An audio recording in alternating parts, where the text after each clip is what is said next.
une expérience à acquérir, je trouve que c'est vraiment hyper intéressant, on apprend d'autres langues, on voit d'autres cultures et d'autres personnes et je trouve ça hyper sympa. Vivre dans un autre pays, découvrir notre culture, ça m'a beaucoup apporté. Ah moi je trouve ça cool, j'ai des amis qui sont partis et ils m'ont dit que c'était énorme donc... Je le connais pas du tout en fait parce que vous venez juste de m'en parler et bon ça me donne envie de le connaître en fait. J'aimerais vraiment mais ça dépendra de mes résultats et de comment se passe mon parcours universitaire d'ici là. C'était une très très chouette expérience, je connaissais pas du tout les pays scandinaves. Es una gran forma de ayudar a los estudiantes de otros países a que conozcan culturas que forman parte de la Unión Europea y sinceramente creo que es uno de los grandes pegamentos que están permitiendo que la Unión Europea vaya hacia adelante. On m'a proposé, il y avait plusieurs endroits mais moi j'avais peur de partir loin de chez moi et du coup j'ai pas saisi l'opportunité. Et voilà. Mais maintenant je regrette. Je trouve que c'est dommage parce que maintenant on a moins l'occasion de bouger et de faire ce qu'on aime en bougeant. Étudiant en germanique, Arnaud, 22 ans. Et je suis parti au Danemark pendant 6 mois pour mon anglais et pour mon expérience personnelle.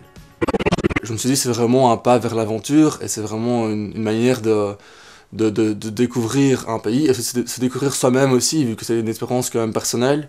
Les craintes avant de partir, que la famille me manque, non, ça a été...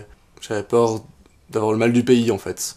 On arrive en tant qu'Erasmus, on est seul, on n'a pas de groupe d'amis. La première chose qu'on va faire, c'est aller au rendez-vous Erasmus, et donc on va très vite se forger un cercle d'amis, des amitiés durables, et j'ai une possibilité d'aller dormir un peu partout en Europe grâce à ces connaissances. Tout ce qui est de la vie quotidienne qui peut apporter des difficultés, par exemple faire sa nourriture, aller faire les courses, faire son repassage, les lessives, enfin tout ça on n'y pense pas, et puis quand on y est, bon bah, ma chemise est pas repassée, mais elle est où maman, enfin, donc voilà, il faut penser à son budget. Au point de vue académique, les cours sont quand même différents de chez nous. Le danois est grand, le danois est blond, le danois est musclé. Donc pour les garçons c'est très difficile point de vue concurrence hein, avec les filles. Les filles sont blondes, elles sont grandes, elles sont élégantes et très sûres d'elles. Hein. Donc il faut pas jouer les petits malins avec elles, enfin, c'est elles qui vont régler tout ça. Tout ce qu'on peut avoir en Erasmus est arrivé d'un seul coup et je ne change rien, je recommence quoi. Ça m'a changé. Ma famille pourra le dire aussi.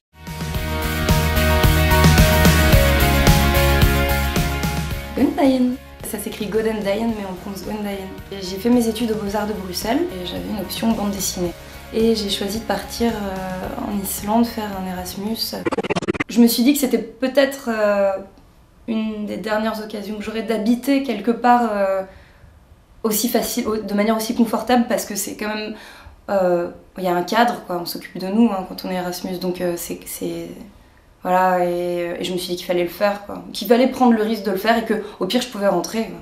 Et j'ai choisi l'Islande parce que c'était ce qu'il y avait de plus loin et de plus bizarre. Moi je m'attendais à un choc des cultures beaucoup plus violent parce que je me disais, voilà, des gens qui vivent la moitié du temps dans la nuit, puis l'autre moitié de l'année c'est le plein jour, ça doit être bizarre. Et puis j'avais entendu qu'ils croyaient aux elfes et aux trolls, et voilà. Et en fait, pas du tout, parce que les gens étaient extrêmement accueillants et super gentils, c'était incroyable. J'ai trouvé un appart super facilement. En fait, il faisait pas si froid que ça, tout le monde était sympa, tout le monde parlait anglais. Et donc, j'ai fait un livre sur une histoire d'amour entre le marin qui est en mer, la femme qui est à la maison. Moi, j'ai été très productive, donc des rencontres tout le temps, des nouvelles choses, on apprend plein de choses. Enfin, moi, j'ai eu l'impression d'être comme une éponge et de tout prendre ce que je pouvais, tout ce que je croisais. Et c'était super chouette de découvrir tout. Et en même temps, je me suis sentie à la maison immédiatement, donc j'avais que des belles choses, quoi. Si c'était à refaire, je le referais, mais j'essaierais de partir une année, par contre. Ouais, il faut y aller. Salut tout le monde, je m'appelle Aïssa Youn, je suis Erasmus, je viens de France. Je viens ici pour ma 3e année de licence en économie et à Bruxelles je fais sciences, économie et gestion. Sinon vraiment ce qui m'a attiré en Belgique, premièrement, capitale européenne. Première question, premier coup, les prof, la question qu'elle pose, est-ce qu'il y a des Erasmus ici? Et donc là, bien sûr, vous levez la main. Et là, je trouve que, parce que moi, je ne connais pas tous les Erasmus, et là, je trouve qu'il n'y a pas que moi qui est Erasmus, il y a tout le monde. Et là, après la fin de la séance, on va entre nous, entre Erasmus, on parle et tout. Mais aussi, il y a des Belges qui sont un peu curieux. Ah, vous êtes Erasmus, ils viennent nous voir, vous faites ça, vous faites ça. Et ça, c'est très, très intéressant. Il y a certains cours et tout, vraiment, ils m'ont changé la manière de voir les choses. Moi, j'ai eu la chance de rencontrer vraiment, plein des pays européens, même extra-européens. Parce qu'il y a des Erasmus, c'est pas aussi rester dans sa ville, mais aussi partir dans d'autres pays. Parce que ça, c'est une chance aussi, vous connaissez des gens, donc vous partez et tout. Et je pense que Erasmus, on a beaucoup à gagner, on n'a rien à perdre.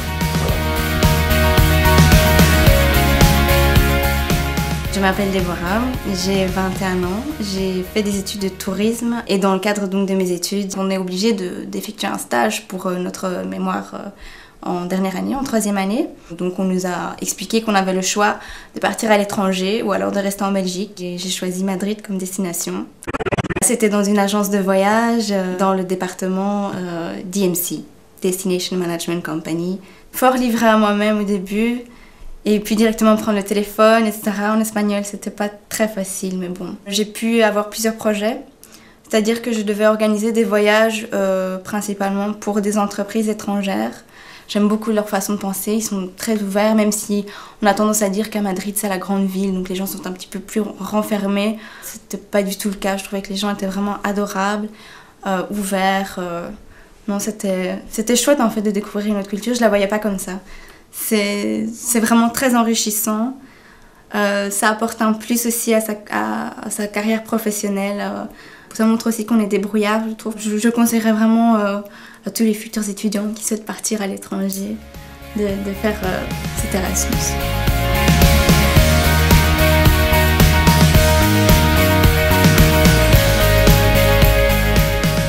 Une mobilité Erasmus est une période d'études ou de stage à l'étranger. D'une durée de 3 mois à 1 an, elle peut s'effectuer dans les 27 pays de l'Union européenne, l'Islande, la Norvège, le Liechtenstein, la Suisse, la Turquie et la Croatie. Erasmus est accessible sous certaines conditions à tout étudiant de l'enseignement supérieur, pour autant qu'il soit inscrit auprès d'une institution participant au programme. Erasmus permet également au personnel des institutions d'enseigner ou de suivre une formation dans ces pays. Erasmus est l'occasion d'aller à la rencontre d'une culture différente, d'apprendre une langue, d'être confronté à d'autres approches pédagogiques, mais aussi de vivre une expérience extraordinaire de citoyenneté européenne, de se découvrir et d'affirmer son indépendance. Depuis sa création en 1987, le programme Erasmus a permis à plus de 38 000 étudiants de la Fédération Wallonie-Bruxelles de vivre cette aventure épanouissante, tant au niveau humain que culturel, académique et professionnel. Et pourquoi pas toi ?